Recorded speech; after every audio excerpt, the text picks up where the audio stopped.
রোজা ধরে হযরত বেলাল চিল্লায়া চিল্লায়া কান্দে, ইয়া রাসূলুল্লাহ ইয়া হাবিবাল্লাহ, নবী গো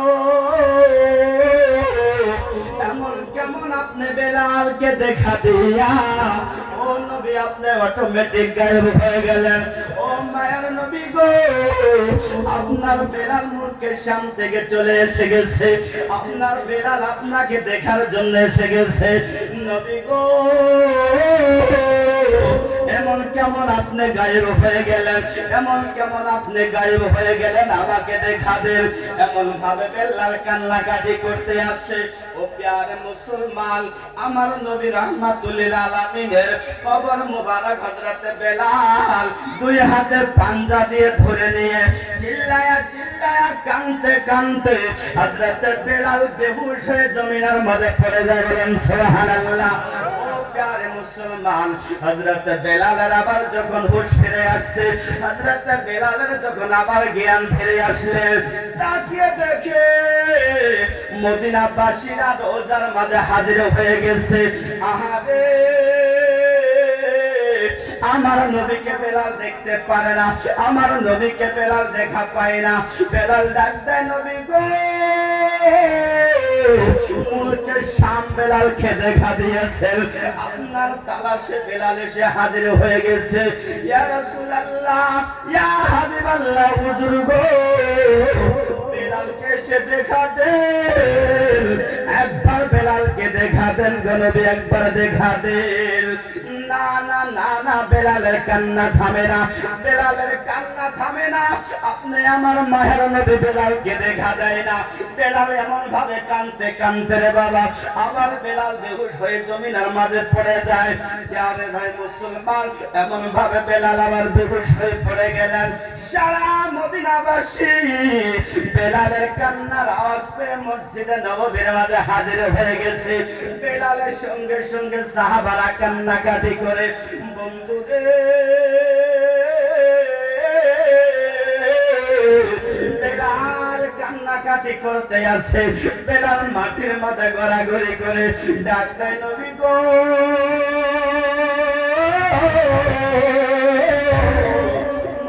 শাম থেকে বেলাল এসে গেছে। ইয়া রাসূলুল্লাহ একবার দেখা দেন, ইয়া হাবিবাল্লাহ বেলালকে একবার দেখা দেন। নবী গো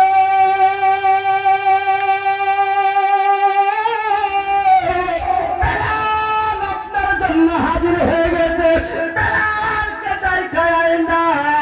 ও মায়ার নবী গো, আপনি কেন গায়েব হয়ে গেলেন, আপনি কোথায় লুকিয়ে গেছেন? নবী গো একবারের জন্য বেলালকে দেখা দিয়া বেলালের অবুঝ মনকে একবার দেখা দিয়া সান্ত্বনা দেন। বেলাল কান্দে, ইয়া রাসূলুল্লাহ একবার দেখা দেন, বেলালের অবুঝ মনকে সান্ত্বনা দেন। ইয়া রাসূলুল্লাহ মুলকে শাম থেকে এসে গেছে আপনাকে দেখার জন্য, একবার দেখা দিলেন। ইয়া রাসূলুল্লাহ আপনি বলছেন আপনার মোহাব্বত ভুলে গেছি, আপনার সঙ্গে দুশমনি করতে আসি, যুদ্ধ করতে আসি। ইয়া রাসূলুল্লাহ না না, আপনার গোলাম এসে হাজির হয়ে গেছে। ইয়া রাসূলুল্লাহ আপনার গোলাম হাজির হয়ে গেছে, আপনাকে দেখার জন্য একটা বার দেখা দেন। এমন ভাবে বেলাল কান্দে, আমার নবী বেলালের দেখা দেন না, বেলালের কোনো আওয়াজের উত্তর দেন না। প্যারে মুসলমান, এমন ভাবে কান্দতে কান্দতে সারা মদিনাবাসী এসে হাজির হয়ে গেছে। হযরত বেলালকে দেখে সারা মদিনাবাসীরা খুশি হয়ে গেছে। নবীজির পুরানা মুয়াজ্জিন চলে এসে গেছে। আজকে বেলালের মুখের আজান শুনবো, আজকে বেলালের আজান শুনবো।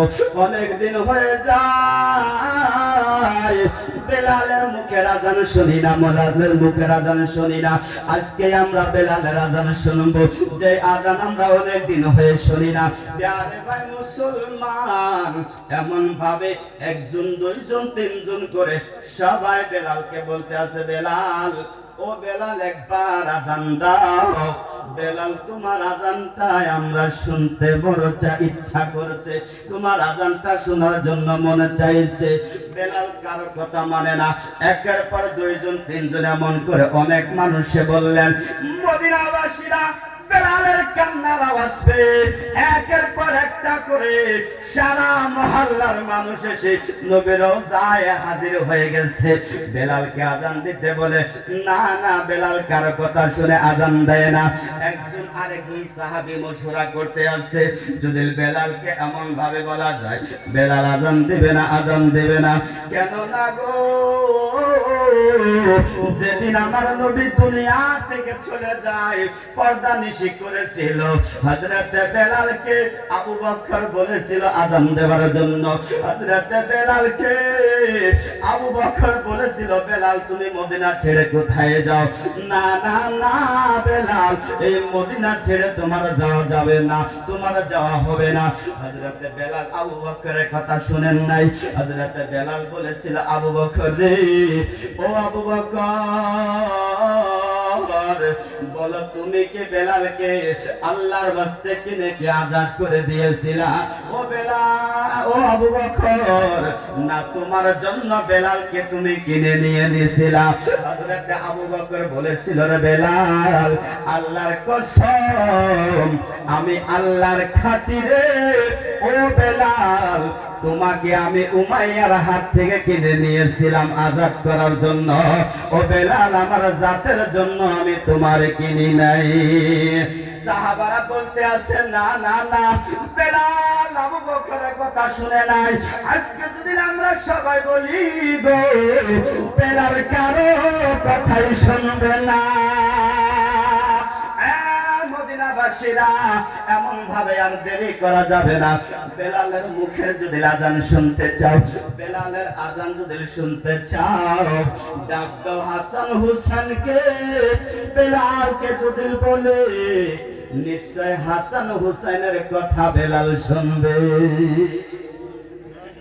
আমরা যদি বলি বেলাল আজান দিবে না, ইমাম হাসান হুসেনকে ডাকো, নিশ্চয় বেলাল আজান দিবে, কারণ ইমাম হাসান হুসেনের কথা বেলাল কোনোদিন অমান্য করতে পারবে না। কোন সুবহানাল্লাহ। পূর্ণিমার চাঁদ আমার মায়ার নবীর কলিজার টুকরা সাইয়েদনা ইমাম হাসান হুসেন এসে হাজির হয়ে গেছে, বেলালের সম্মুখে দাঁড়িয়ে গেছে। বেলাল হাসান হুসেনকে দেখে দুই ভাইকে বুকের সঙ্গে জড়াইয়া ধইরা কপালের মাঝে গালের মাঝে চুমু খাওয়া শুরু করে দিয়েছে। কোন সুবহানাল্লাহ। বেলাল এমন ভাবে আদর করতে আসে, নবীর মুহাব্বতে বেলাল কাঁদতে আছে, চোখের জল পড়তে আছে। ইমাম হাসান হুসাইন বেলালকে ডাক দে, বলে, রে বেলাল, ও বেলাল, যে আজান আমার নবীজিকে শোনাইতা, যে আজান আমার নানা জানকে শোনাইতা, ও বেলাল রে,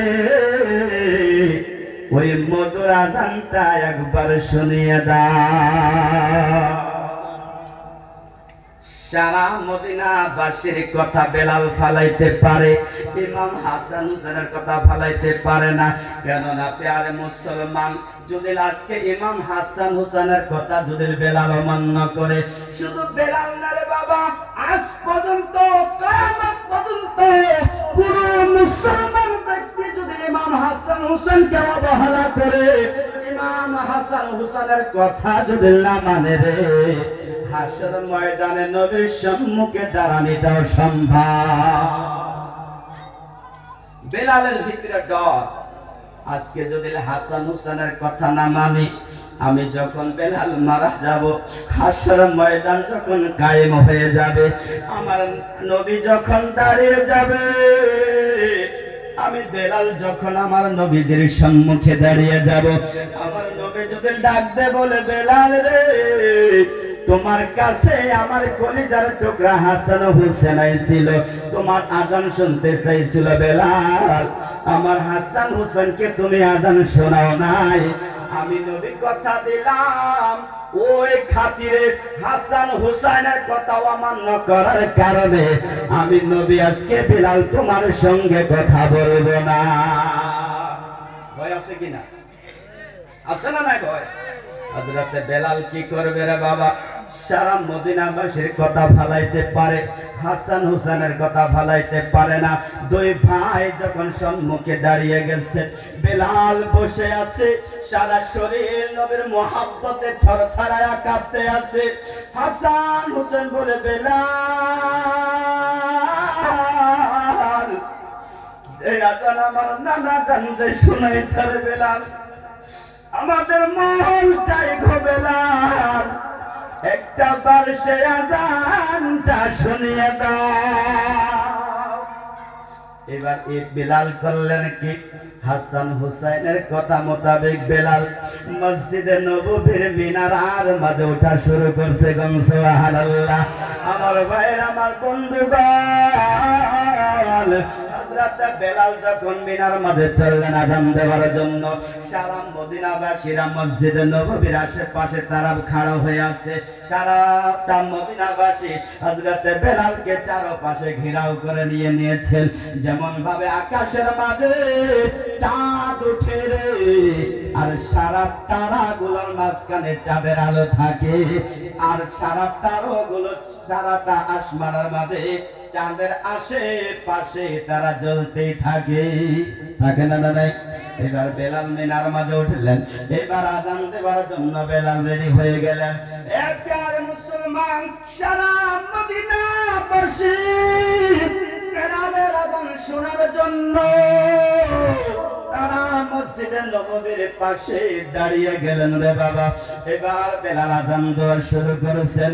আল্লাহু আকবার, আল্লাহু আকবার, এমন ভাবে আজান দিলেন, আশহাদু আল্লা ইলাহা ইল্লাল্লাহ আজান দিছেন।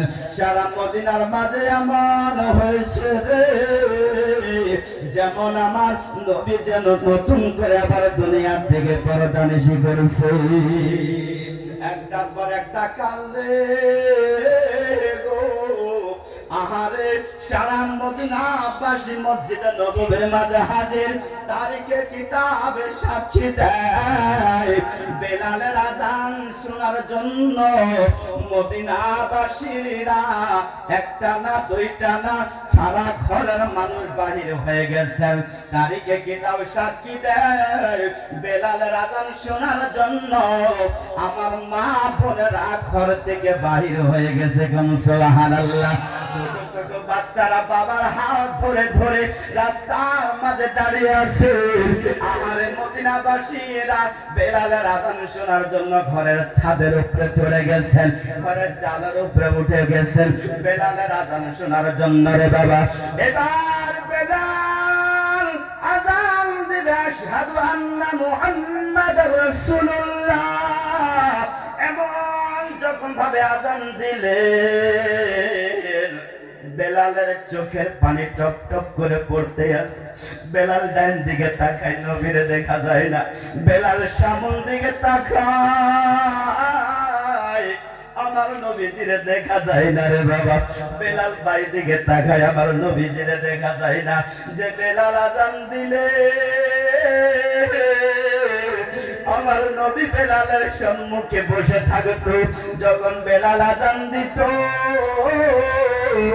আশহাদু আন্না মুহাম্মাদুর রাসূলুল্লাহ মাঝে হযরত বেলাল আমার নবীর দিকে তাকিয়ে থাকতো। আজকে বেলাল আজান দেয়, সারা মদিনাবাসীরা হাজির হয়ে গেছে রে বাবা। সারা মদিনার সাহাবারা হাজির হয়েছে। আজকে মদিনার মাঝে হযরত বেলাল আজান দেয়। বেলালের আজান শোনার জন্য আমার নবী বেলালের সম্মুখে নাই। বেলাল দুই চোখের জল ছাইরা আজান দেয় গো, ডানে পায়ে তাকায়, আমার নবীর দেখা পাই না। বেলাল থরথরায়া কাঁপতে কাঁপতে মিনায় থেকে বিলালাই মায়ারছে, বেলাল আজান দেয় না।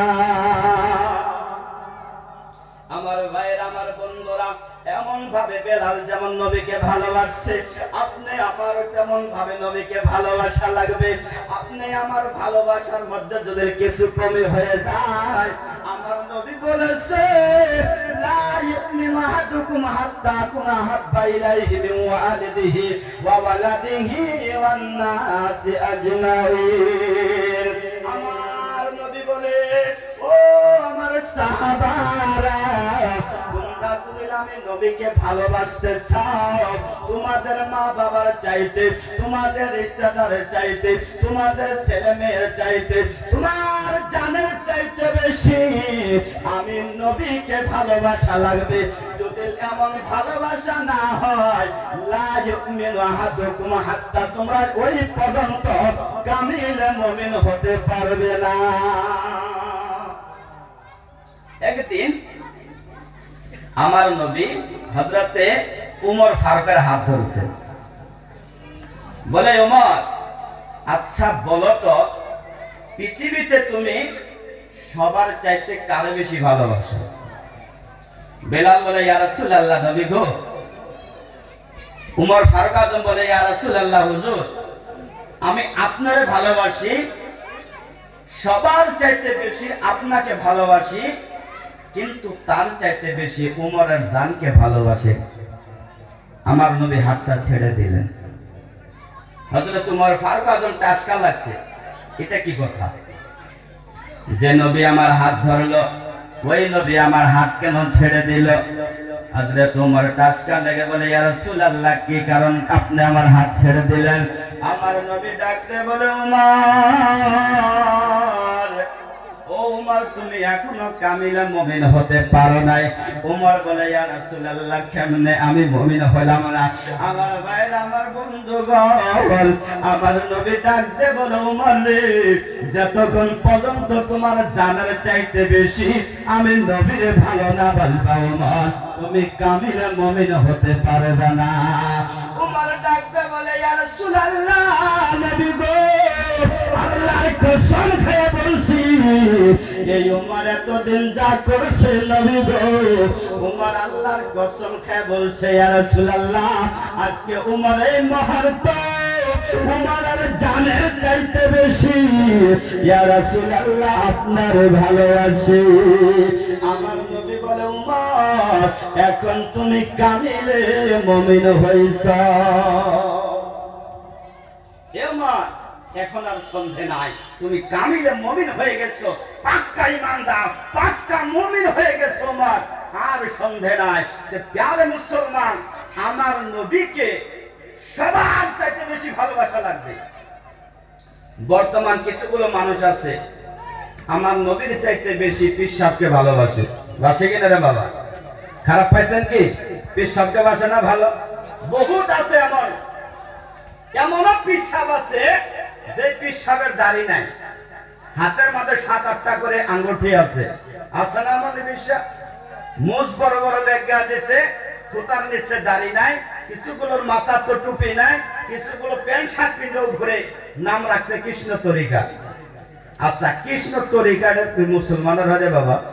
হ্যাঁ, এরকম পীর যদি আপনাদের আশেপাশে পান, আগে কাঁচা গঞ্জে ঝাড়বেন, তার পাশে জেগাবেন যে কৃষ্ণ তরিকা কার কাছ থেকে এসেছে। বুঝছেন না? যে কৃষ্ণ তরিকা কার কাছ থেকে আসছে? এই কৃষ্ণ শব্দের মানা হলো লুচ্চা। কোন আস্তাগফিরুল্লাহ। এই হিন্দু ধর্মের ভিতরে তাগর কিতাবের মধ্যে কৃষ্ণ, কৃষ্ণ শব্দের মানা হলো লুচ্চা। আচ্ছা, কৃষ্ণ তরিকা তার মানে লুচ্চা তরিকা, হ্যাঁ না? নাই খারাপ পাইছেন কি বাবা? লুচ্চা তরিকা, এই লুচ্চা তরিকা কাঁচা কোন সেটাকে ঠিক করবেন, তারপরে সবাই হয় কাদরিয়া তরিকা যাবেন, না হয় নকশবন্দি যাবেন, না হয় মুজাদ্দাদিতে যাবেন, না হয় চিশতিয়ার ভিতরে যাবেন। সারা তরিকা জামার গাউসে পাকের সঙ্গে মিলবে। আর গাউসে পাকের সঙ্গে যখন আপনি আমার মোহাব্বত হয়ে যাবে বাবা, ওই মোহাব্বতটা ইমাম হাসান হোসেনের সঙ্গে হবে। ইমাম হাসান হোসেনের সঙ্গে মোহাব্বত হলে বাবা, ওই মোহাব্বতটা হযরতে আলীর সঙ্গে মিলাইবে। হযরতে আলীর সঙ্গে যদি ভালোবাসা হয়ে যায়, এই ভালোবাসা যাইয়া আপনি আমার মায়ার নবীর সঙ্গে মিলবে কোন সুবহানাল্লাহ। আপনি আমার মায়ার নবীর সঙ্গে যদি ভালোবাসা হয়, এই ভালোবাসা চাইয়া আমার দয়ার আল্লাহর সঙ্গে হয়ে যাবে কোন সুবহানাল্লাহ। কেননা প্যারে মুসলমান, আমার আল্লাহ তাবারক তাআলা পবিত্র কোরআনের ভিতরে বলতে আছেন, মাইয়ুতি রাসূলা ফাকাদ আতা আল্লাহ, যে জন আমার রাসূলের হয়ে যাবে সে আমার বান্দা, আমি আল্লাহর হয়ে যাবে কোন সুবহানাল্লাহ। ওরে কোরআনেতে বলছেন আল্লাহ,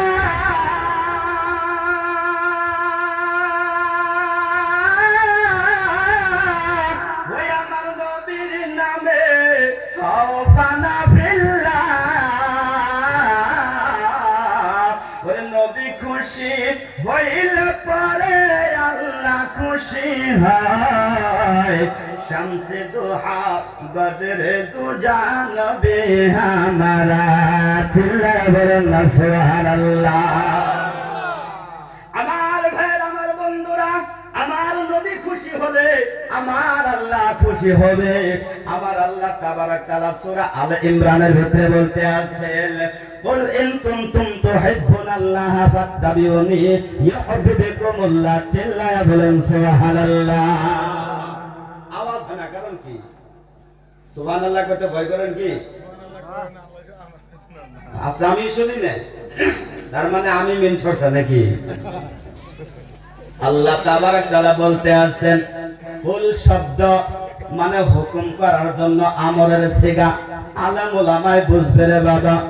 আমার আল্লাহ ডাক দে বলে, হে রাসূল, ও মায়ের নবী গো, আপনি বলেন, আমি আল্লাহ বলবো না। আপনি আমার বান্দাদেরকে বলেন, আপনি আপনার উম্মতকে জানিয়ে দেন, এ মক্কার যুবকেরা, এ কুরাইশের দলেরা, তোমরা বলে আল্লাহরে ভালোবাসো, আল্লাহরে ভালোবাসো বলে তোমরা যে সাক্ষী দাও, দাবি জানাও, যদি তোমরা আল্লাহরে ভালোবাসা এটা যদি তোমরা সাক্ষী দিতে আসো, এর ভিতরে যদি তোমাদের দাবি আছে, তাহলে আমার আল্লাহ বলেছে, ফাত্তাবিউনি, এ দুনিয়ার মানুষেরা, তোমরা আমার রাসূলের কথা শোনো, আমার রাসূলকে স্মরণ করো, আমার রাসূলের প্রেমী করো, আমার রাসূলকে ভালোবাসো।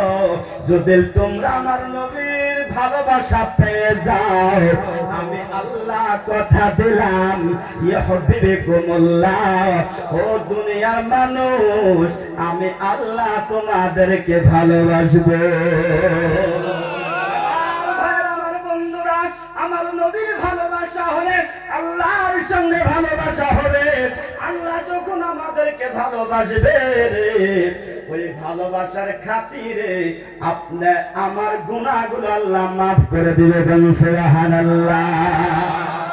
প্যারে মুসলমান, যখন আপনি আমার গুনাহগুলো আল্লাহ মাফ করে দিবে, আমার আপনার মহব্বত যখন আল্লাহর সঙ্গে হয়ে যাবে, আপনি আমি বিনা টেনশনে হাসতে হাসতে চোখের পলকে ফুলছিলাম।